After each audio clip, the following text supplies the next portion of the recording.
Dacob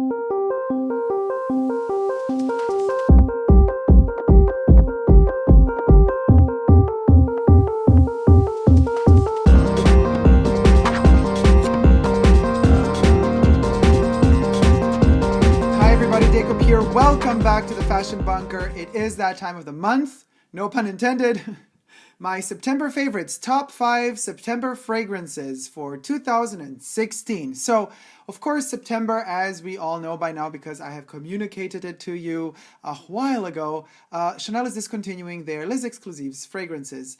And in honor of that, and not just because of, in honor of that, but just because I'm obsessed with those fragrances, with the eau de toilettes. I mean, they're discontinuing the eau de toilettes. They're introducing the eau de parfums, for those of you who haven't seen my video yet. So the eau de toilettes, the 16 or 15 of them will be discontinued, and they will introduce the eau de parfums. Way more expensive, and I think, well, the reason why they're doing that, you figure it out on your own.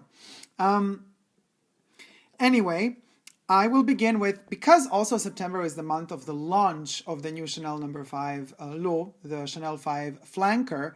Of course, I shall mention No. 5, and I have already months and months and backwards, but I just love No. 5 so much. No. 5 in all its incarnations, reincarnations, the perfume, the eau de toilette, the eau de parfum, the eau première, which I don't use that much, but it's there anyway, and L'Eau. This is my first, like, Chanel No. 5 in all its facets, and these are the 5 facets of Chanel No. 5 that I use. Moving on, the second spot is occupied by No. 18. I use No. 18 a lot in, let's say, days that are not too cold, not too warm, slightly humid. That's No. 18.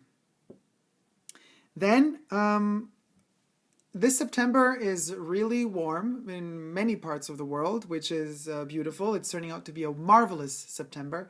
So for those warm September days, nothing is better than 28 La Pausa.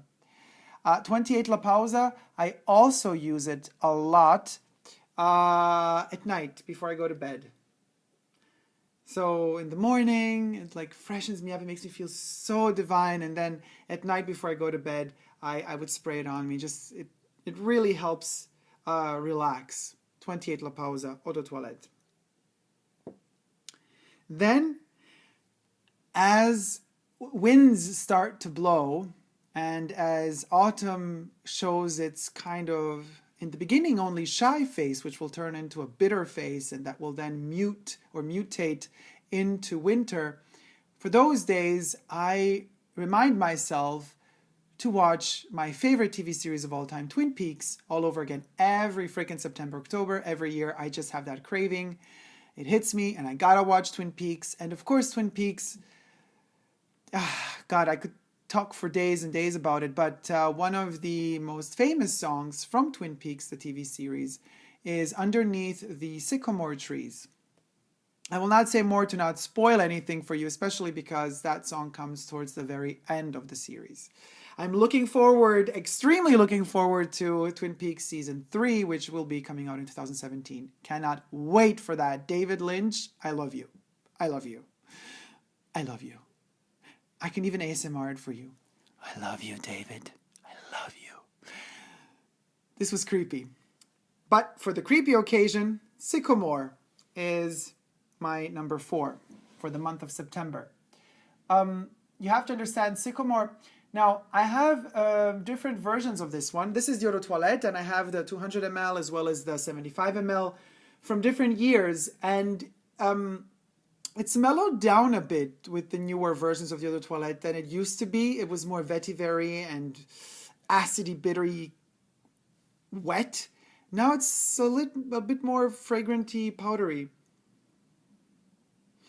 in the dry down, and usually from the caps. Like my little bottle is older and it smells more rooted, like root, and this one is more elevated and high. But nevertheless, Sycomore, this is the fragrance I bathe in when I'm watching Twin Peaks. And not just, but I use it for those dampy, autumny days like September. This one is more for October, but already in September I start using it a lot because there are days when it's rainy. There are days when there's more gray out there and you have a hint of what's to come in autumn. And this one just like delivers autumn to you on a silver plate. Delicious. Number five is not number 5 because number 5 was number 1, but on the 5th spot is the sibling.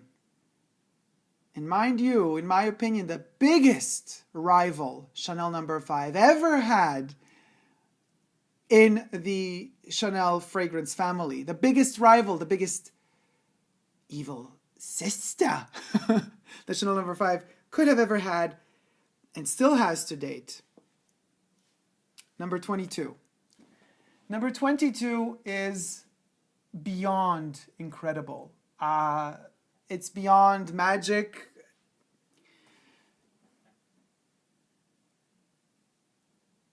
Chanel, I know that saying this is a bit harsh and rough, and but take it from somebody who loves the brand so much and loves your fragrances so much and loves your heritage so much. Shame on you, Chanel, if you discontinue Eau de Toilette of number 22 that has been around for decades and decades. Do not discontinue number 22 in the Eau de Toilette form. Do an Eau de Parfum if you want to, fine with me. Yes, we still have the Pure Parfum, which I adore and I use a lot. But the Eau de Toilette, it's... Needless to say, this one I wear all over the place. Daytime, nighttime, a lot during the nighttime. Mornings as well, cold mornings. This is not for warm, summery mornings. This is when summer kind of starts fading into September gray, into September autumn. Officially, it's still summer as I'm filming, but it is September already. And number 22 is such a nostalgic adieu, you know, farewell, bidding farewell to summer.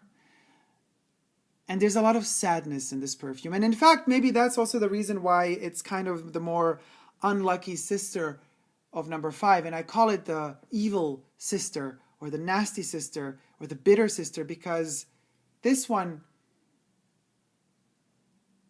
is like wearing pearls. What does that mean? You know, pearls are a symbol of sadness and abandonment and mourning. Number 22 is the same. It makes me always think of something that is gone, that is past, that is perished. And it gives me just a tiny little hint of hope that everything will be okay. But that's the magic of this one. That tiny hint of hope keeps you going for hours and hours and hours and hours and hours. And this one, longevity is incredible. The Eau de Toilette does not need reinforcement, at least on my skin. Just so poetic and creamy and dreamy and sad and hopeful at the same time. So that's my September, ladies and gentlemen. I hope you enjoyed it. If you have, please do share this video. Thumb it up if you liked it. Bing. And don't forget to subscribe to my channel here on YouTube. I'm also on Instagram, Facebook, and Twitter. No matter which perfumes you decide to use, to wear, to covet, to share, and no matter how much, and I always say this, people look at you and be like, girl, oh, that's intense. Don't care. The perfumes are there for you, not for others. And never give up on love. Smile and never give up on love. Love ya, guys. See you soon. Bye.